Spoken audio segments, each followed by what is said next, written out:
Bienvenue, nous poursuivons notre conquête des sous-espaces vectoriels avec Maître Yoda, et nous basculons dans un autre espace, l'espace des fonctions de R dans R. Et on va commencer par étudier une première partie de E, qui est définie par f, qui est l'ensemble des fonctions de R dans R, tel que f de 1 égale 0. Et on se demande si grand F est un sous-espace vectoriel de E. Eh bien, allons-y. Comme d'habitude, on fait les mêmes vérifications. Première vérification, est-ce que l'élément neutre de l'addition dans E appartient bien à F? Alors c'est quoi l'élément neutre de l'addition dans E? Eh bien, c'est la fonction nulle. La fonction nulle, c'est la fonction qui, à tout x, associe 0. Est-ce que cette fonction appartient à F? Oui, parce que l'image de 1, c'est 0. Donc la fonction nulle appartient bien à F.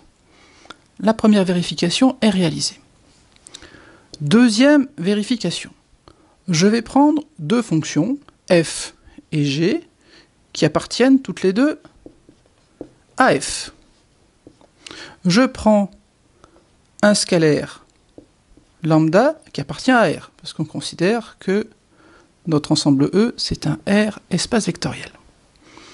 Et on va se demander si f plus lambda g appartient à f. Et bien pour ça, on va calculer l'image de 1 par cette nouvelle fonction. Eh bien allons-y. F plus lambda g de 1, c'est f de 1 plus lambda g de 1. Comme f appartient à grand F, f de 1 égale 0.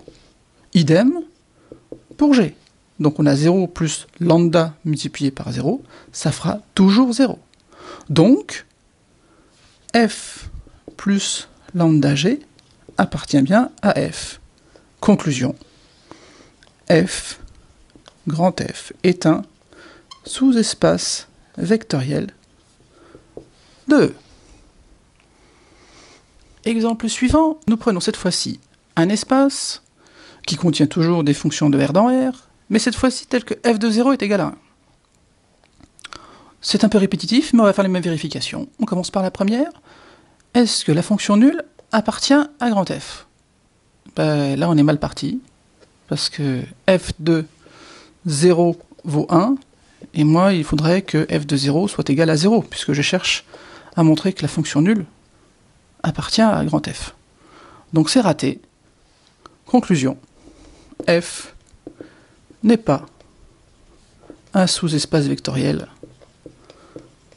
de E. Et on s'arrête là. Cette fois-ci, je vous propose de regarder l'espace des fonctions f qui sont bornées. Eh bien, on va vérifier les deux conditions, et on verra bien si notre espace f est bien un espace vectoriel. Je commence par la fonction nulle.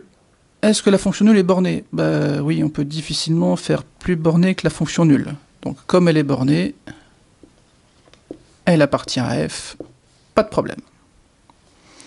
Deuxième vérification.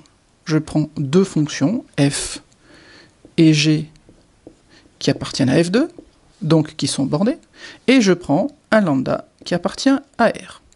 Et la question que je me pose, c'est est-ce que f plus lambda g appartient à f, c'est-à-dire est-ce qu'elle est bornée?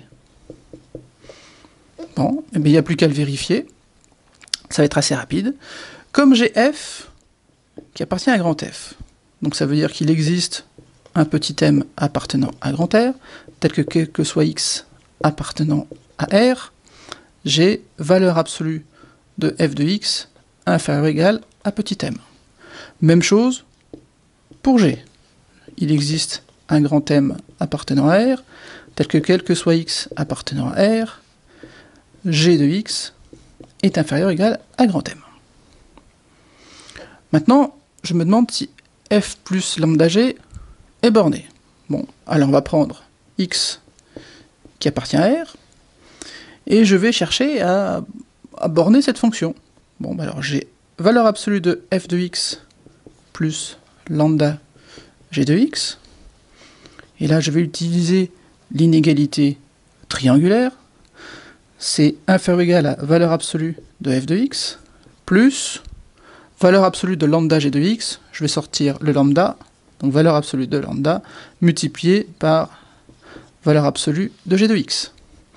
Et tout ça, je peux le majorer, puisque j'ai f de x en valeur absolue qui est inférieur ou égal à m, et g de x qui est inférieur ou égal à grand M. Donc j'ai m plus valeur absolue de lambda grand M. Comme je m'étais fixé un lambda, du coup cette valeur, elle est bien finie, donc f plus lambda g est borné. J'avais pris un x quelconque.